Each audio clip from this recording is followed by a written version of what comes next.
Stan was not my dad, but his son is my brother. When you get the right brother, when you get the right brother-in-law, he is in fact your brother. He, Todd Hudson, Stan's son, is my brother. He is my family. Family is what Stan and Brenda are all about. It makes no difference if it's a holiday or just a Sunday afternoon and you show up with muddy boots, greasy pants, and a broke down rattle trap piece of crap. You are family. You are not treated as family, you are family. You will eat well. You will drink good. You will listen to and tell stories, and some of them might actually be true. But you are family. And families are not perfect. Stan was opinionated and hard-headed, and he'd let you know what he thought. He could tell you exactly why you were wrong and hand you another beer and continue the conversation. Stan liked beer. He liked to be outside and drink beer and talk. Stan told stories. He told me stories about he and his brothers raising enough hell to require the construction of another 24 churches just to make up for it. Stan always raised hell. I don't know if the man knew how to take off from a stop sign without burning his tires. He raised hell, and he raised a family, and he loved them. He gave so much love. The proof of his love is in this room with us right now. Of course, some of the proof of his love is that he didn't kill them before they reached adulthood.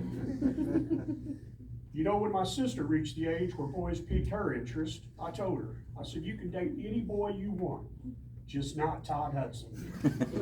Well, we all know how that turned out. It turns out I got a brother, a niece, and 2 nephews I love tremendously. My sister got the whole Hudson clan. She got a warm, welcoming, and loving family that embraced her and made her one of their own. Regina, feel free to disobey me anytime you want from now on. Regina and I lost our parents much earlier than we should have. Stan and Brenda treated my sister as one of their own, and for that, I'm eternally grateful. Regina got to repay that love and care for Stan when he was ill. She was with him when he passed. That is the way love works. Love is giving all the time, when it is good, when it is bad, and when life is at its beginning and its ending. But love is work.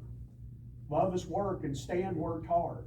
He worked hard at loving his family and his friends and whatever stragglers showed up at their door needing a roof and a meal.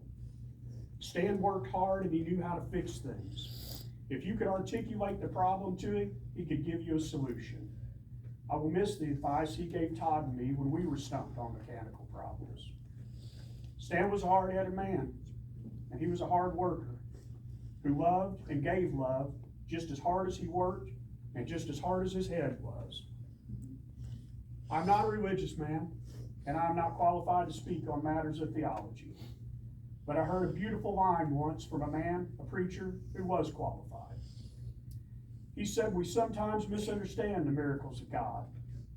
God is not going to come and save us from our ailments. He does not perform those type of miracles. The miracle is that we mortal beings, us humans, can survive the grief that befalls us.